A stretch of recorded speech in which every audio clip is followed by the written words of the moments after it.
Astrology में दो phrases का यूज़ बहुत ज़्यादा किया जाता है, जिसमें नंबर 1 है कारको भाव नाशय और दूसरा है भावतम भावम। मतलब ये इसको हम बारी बारी से जानेंगे कि कारको भाव नाशय का मतलब होता है कि जैसे कि कुंडली में आप जानते हो कि 12 भाव होते हैं, तो 12 भाव के कोई ना कोई कारक होते हैं।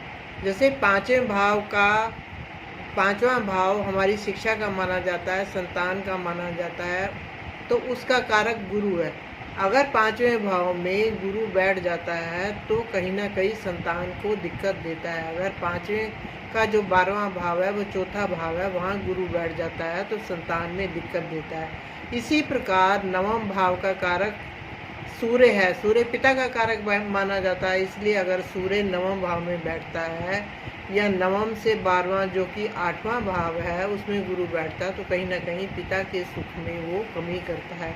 इसी प्रकार शुक्र जो 7th हाउस का कारक है, जो शादी का कारक है, अगर 7th हाउस में शुक्र बैठता है तो कहीं ना कहीं जो शादी में थोड़ी बहुत दिक्कतें आ सकती हैं। बाकी इसमें और चीज़ें भी देखी जाती हैं, ज़रूरी नहीं है कि हम गुरु को 5वें भाव में देख लें और उसको शुक्र को 7वें भाव में देख लें और सूर्य को 9वें भाव में देख लें, उन पर किसी की मेलेफिक एस्पेक्ट तो नहीं है, इसको भी देखा जाता है।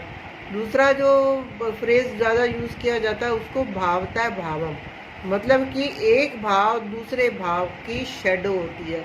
मान लो जैसे हमने किसी का धन देखना है तो धन हम दूसरे भाव से देखते हैं, तो दूसरे से जो दूसरा, ये है भावतम भावम, दूसरे से दूसरा जो भाव है उसके लिए उसको भी हम धन के लिए देखेंगे। इसी प्रकार जो 5वां भाव है संतान का है, शिक्षा का है। अगर हम किसी व्यक्ति की कुछ शिक्षा देखना चाहते हैं या उसकी संतान भी देखना चाहते हैं तो 5वें से 5वां मीन्स 9th हो गया, तो इसका मतलब हम 9th भाव को भी देखेंगे। अगर हम किसी की उच्च शिक्षा को देखना चाहते हैं कि बच्चा ज़्यादा पढ़ेगा कि नहीं या उसकी संतान का भी होगा तो हम 5वें से 5वां 9th देखेंगे। इसी प्रकार 8th हम जानते हैं कि हमारा आयु का भाव होता है, तो 8th से 8th मतलब 8 से 8th जो शेडो है वो तृतीय भाव आता है कि अगर हम किसी की आयु देखना चाहते हैं या उसकी लाइफ में या कोई बीमारी देखना चाहते हैं तो हम 8th से 8th भी देखेंगे, क्योंकि 8 से 8 जो तृतीय भाव है वो भी भावता भावम कहा जाता है।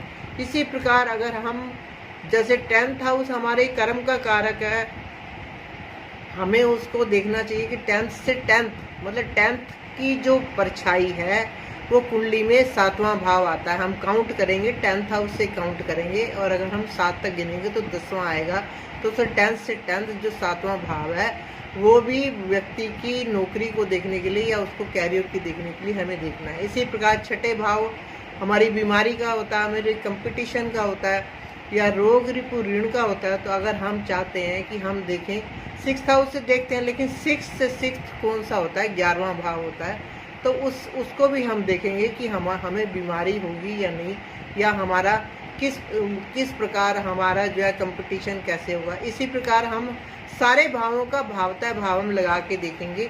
आज के लिए हमने इतना ही बताया। और एक बात मैं और आपसे शेयर करना चाहती हूँ कि अगर कोई बंदा अपनी कुंडली एनालाइज करवाना चाहता है या कुंडली के बारे में पूछना चाहता है तो वो नीचे लिखे मेरे व्हाट्सएप पे मुझे मैसेज करें।